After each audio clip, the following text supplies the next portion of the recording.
I've got my handle wood chosen. I'm going to use Padauk or Padauk. I think it's Padauk is how you say it. It's an African hardwood, and that's going to be like the main handle.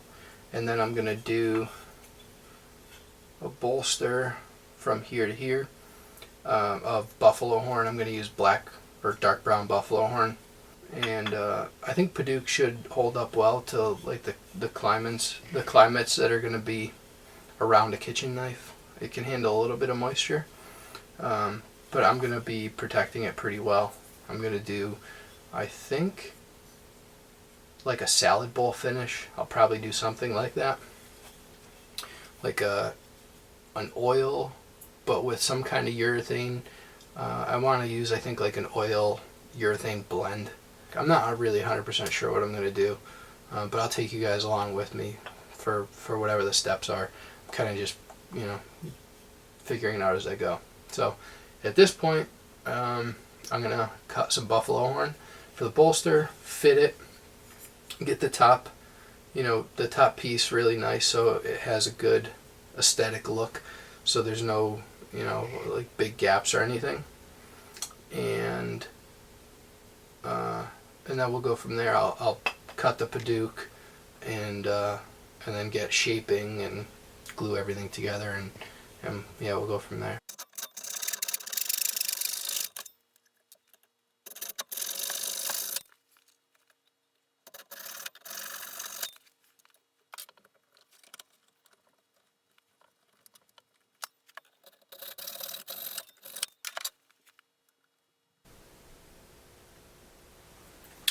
Alright, so got the buffalo horn pieces cut.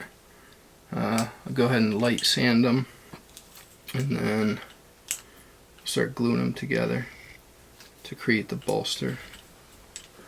I think 4 should be enough, but I might need to cut another one.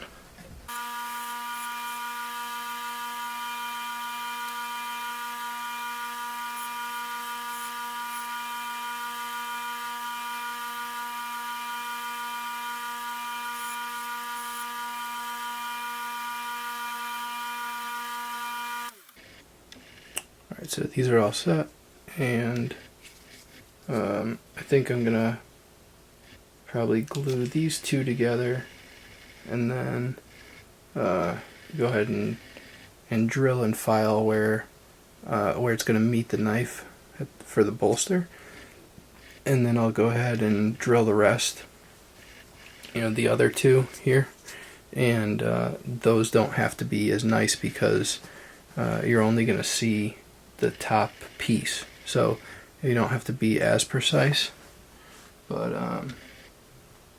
the first one or two I want to be precise and have it be a good fit. So we'll go ahead and grab my drill.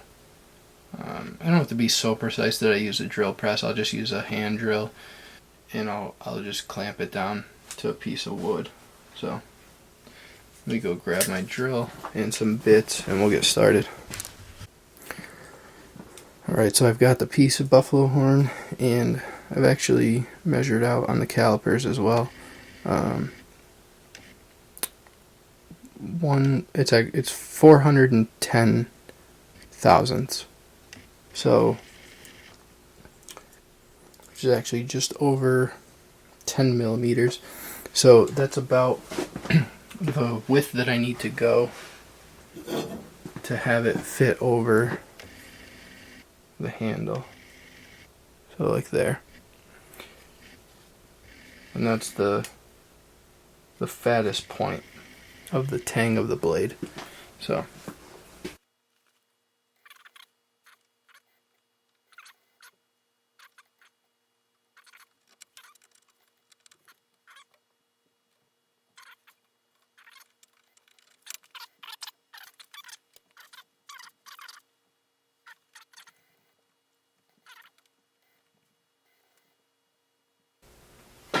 I don't know if the camera will pick this up, but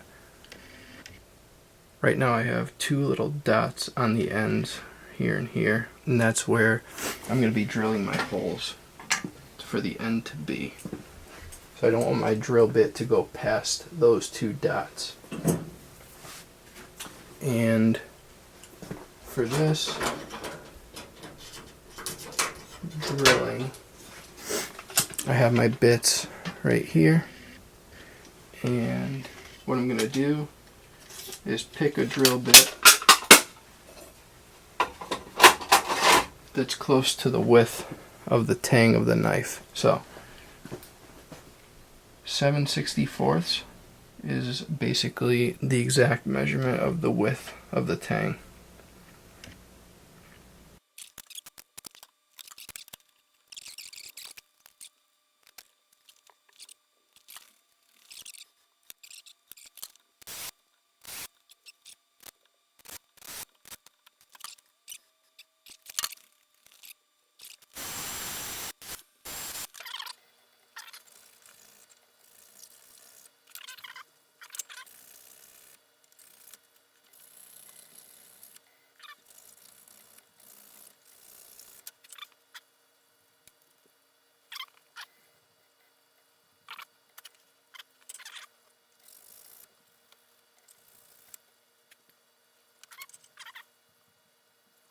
I think I'll probably wipe down the buffalo horn pieces. I get a Sharpie and just draw the shape, and then go ahead and drill the rest of them out. Alright guys, so I think at this point I'm going to go ahead and drill the other pieces, maybe even glue them together. I'll bring you back when that's done and we have something resembling close to a bolster. Alright guys, so at this point I have the buffalo horn ground out, and I have like a rough estimate for size. This is almost exactly the height that I want to keep, but the width, obviously it's going to be more narrow, and I'm going to, I think, emulate this handle that I already have.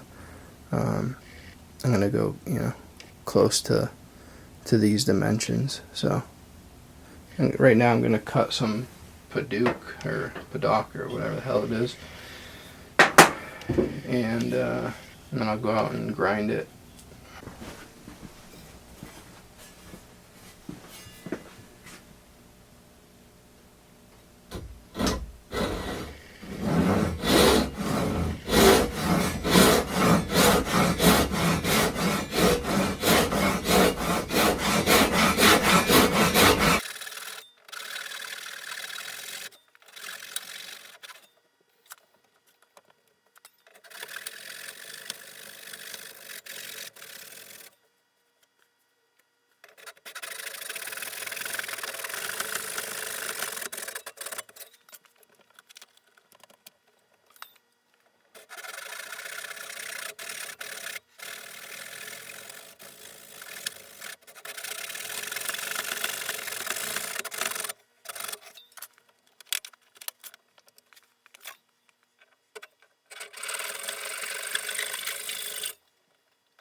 Alright, so this is the piece for the handle. Alright, so next I'm just going to drill out the Padauk and then start shaping. Again, I don't think I'm going to bring you guys along for the shaping, but you'll see what it's like when it's done. Alright guys, so at this point I've got the buffalo horn glued to the Padauk or Padauk, whatever it is. We've got just a rough handle, and now I'm going to go ahead and grind it outside. I'm not going to take you guys along for that just because I don't have like a good area to film it on my deck, and I don't really want all the sawdust kicking all over the camera. So alright, so I'm going to go grind this out, and I'll bring you guys back when it's done. Alright guys, so at this point we've got the handle shaped out, buffalo horn. I buffed it a little bit, but I am going to end up putting a finish on here. I did end up doing a little taper at the back too. I just liked the way that it felt better. Like I got more grip on my pinky and ring finger. Alright, I think I am going to grab the oil, and I'll do an oil poly blend, probably I don't know if I have Armor Seal, but I know I have Salad Bowl Finish by General Finishes, and that leaves a really, really nice luster. So, alright guys, I'll bring you back for that. I'll let you see when I apply the oil finish, and pretty soon we'll be gluing this handle up and putting an edge on the knife, and it'll be in my kitchen. So, alright, let me grab the salad bowl finish and move the camera around and stuff, and I'll take you guys through that. Alright guys, sorry for the flicker. It's the lights. At this point, so I actually forgot to tell you guys that I will be using Seal Coat, which is just like a de-waxed shellac. And that's going to fill in all the pores, and that's going to give us a nice flat finish. So like any little dimples and stuff that are in here, it'll fill those voids. I just took some alcohol to clean it.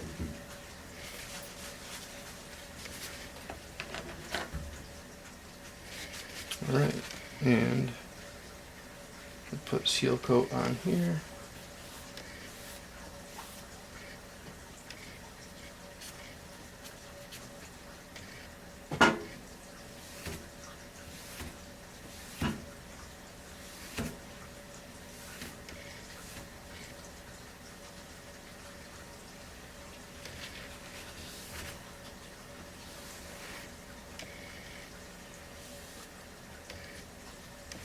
Going to flip it over, and we'll let that dry. So that's our first coat of shellac.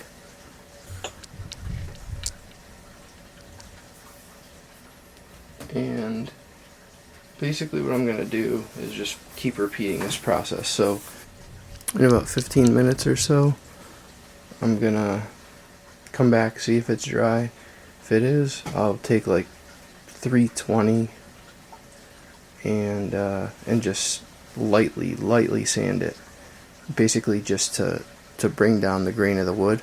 So the grain will be raised because it's been wet by the shellac. So we'll sand it and then clean it and then reapply the seal coat, and then I'll probably put 3 more coats of seal coat, 2 or 3 more, see how that looks, and then we should be at a good stage to sand with, let's say, 320 or 400, and then apply the salad bowl finish on top.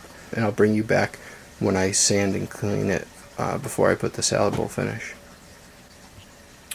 Alright guys, so at this point we've got 3 coats on. Did the first coat with you guys, sanded just now and cleaned it, and then I did another coat, waited about 5 more minutes, and then put another coat on. So I'm going to let this dry now for about 15 or 20 minutes, and then we'll go back and then put another coat, maybe 2 more coats. This Padauk is soaking it up. And I also taped off the ferrule, or not the ferrule, the bolster, or whatever the hell it is. I think it is a ferrule, but either way, the buffalo horn, so that doesn't get any sanding sealer on it, or seal coat on it. Yeah, so that's it for now. I'll bring you guys back when I go ahead and get ready for the salad bowl finish. What's going on, YouTube? So at this point, we've got the knife just about finished. We have our handle. We've got our oil finish on it. The general finishes, salad bowl finish. And I probably have like another 1 or 2 coats to do. I've put about 4 or 5 on so far.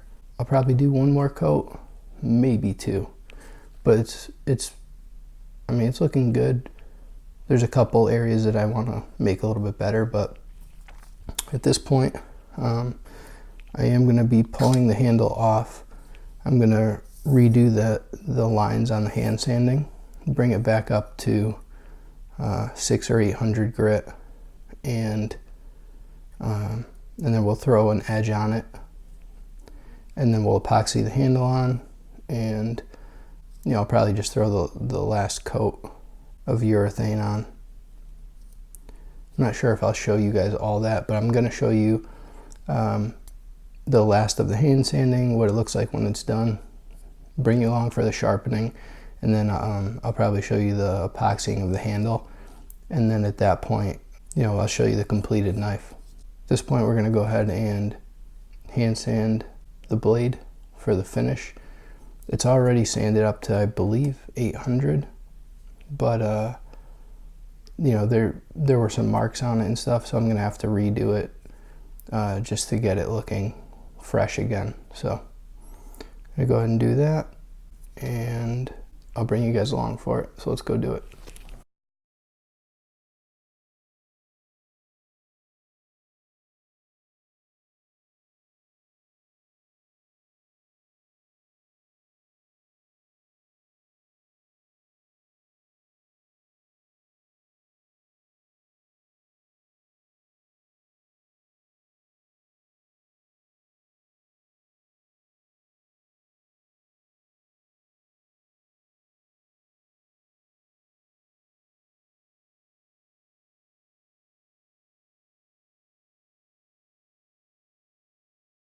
What's going on, guys? So at this point, we've got the handle finished. You can see it's got a pretty nice gloss on it.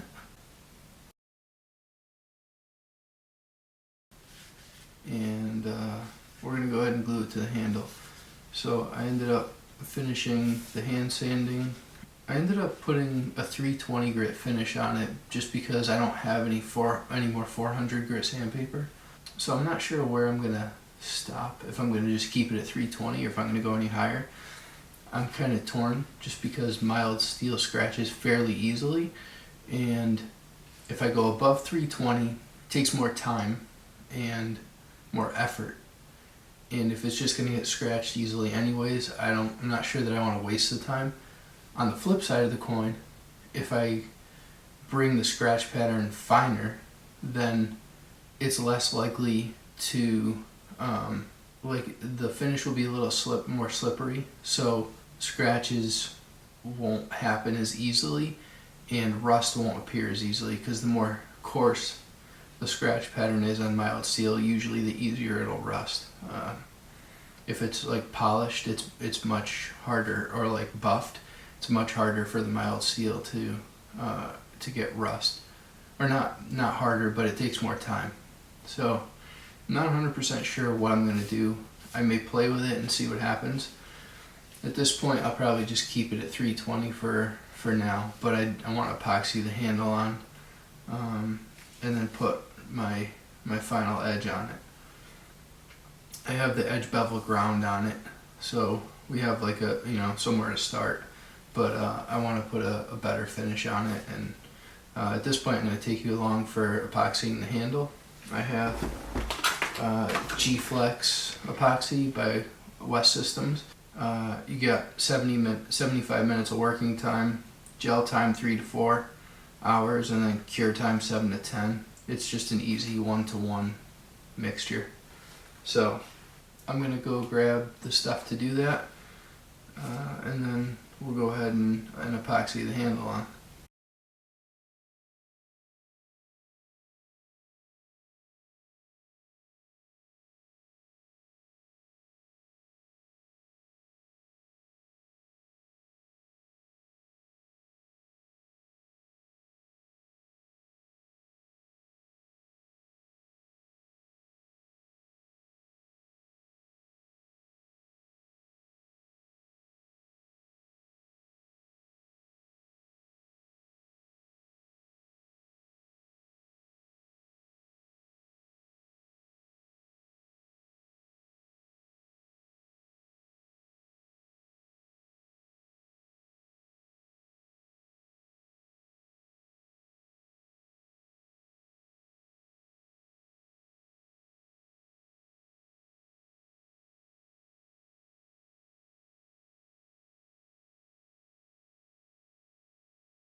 Alright guys, so at this point we've got the handle glued on, the hand sanding set.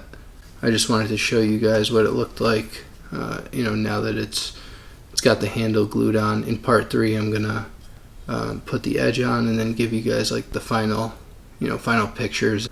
It's getting there. The handle is still a little soft. It's not, the finish is cured, but I wouldn't put it through like the rigors of washing and stuff yet. I'm probably going to give it a few more days and then go ahead and start using it. I'm glad I chose the Padauk. It's a neat wood. It's different than any of my other knives. I've done like an oak handle, I've done maple and ebony handle, I did bird's eye maple, and I believe Wenge is the other one. This I did just like a short kind of fat handle. It's it's only a 105 millimeter knife, so it wields nicely, and I only hold it in this grip just because at any time you use a Deba, you're always doing slicing motions and pulls with it. You're never like chopping or anything like that. And then the Usuba. Maybe I did Padauk on this too.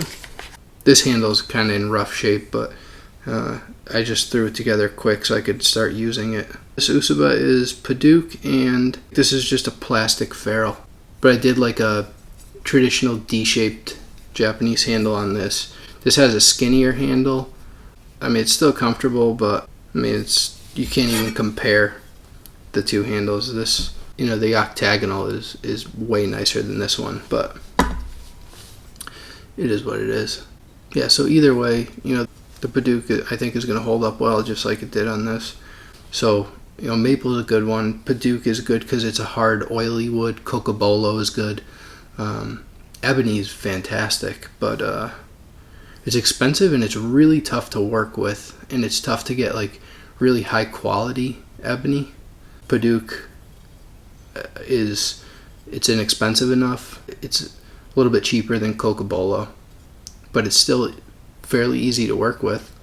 It's not quite as hard as Cocobolo, so it works really well, and you can polish it like you can Cocobolo. You need to grain fill a little bit more. Cocobolo, I find it's less porous than Padauk. Either way, Padauk I find works nicely, and you get really cool colors. And the reds and oranges that this thing throws are pretty nice. And I'm not sure if I misspoke in part 1 or even earlier in part 2 in my other filmings. This is stainless steel that it's clad in. I thought it was mild iron, like just mild carbon steel that it was clad in, but it's actually stainless. It's SUS, I want to say it's SUS 410, but either way, it's just like a very low carbon mild steel. I believe Spyderco uses SUS 410 as well, but the HAP 40 is HRC'd at 65. I read the specs on the website, from the knife maker who makes these. So it is stainless, so that's really good. But it is soft. I think it's like in the mid 30s HRC. So it's gonna get scratches and stuff on it like you do any knife. The thing about Sanmai or layered blades is your softer outer steel is going to scratch much easier than your core steel. This was an awesome build. This knife is going to bring me a lot of joy to use, knowing what I put into it. This was probably about 2 weeks of work. 2 hours here, 3 hours there. Not every single day, but maybe about 3 to 4 days out of the week I was working on it. So I'd say I probably have about 25 hours into this knife. If I had to do it all over again, I could probably do it in about 6 to 8 hours. But it was a learning experience, so it was really, really cool to do. I put in some work, but I like the challenge on my mind, to to figure things out and troubleshoot and learn from mistakes. That's kind of what, not to get too mushy, but that's what life's all about, is learning from mistakes and growing from it. So this was really cool to grow from the mistakes I made, and this is one of the best handles I've done.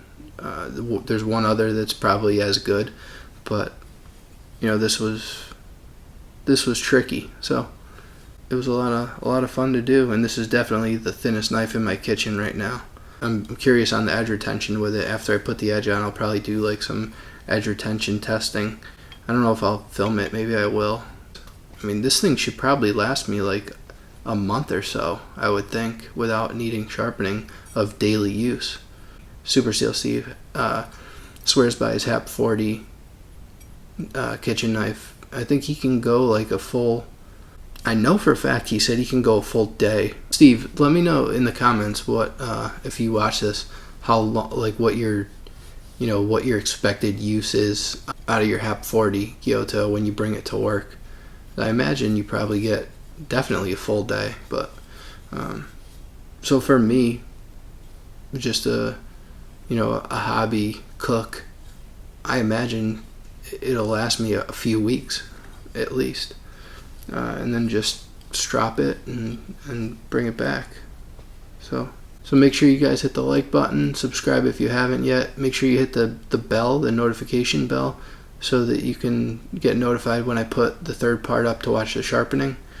We're getting near the end, so that's going to do it for this one, guys. Thanks for coming along, and I'll see you on the next one.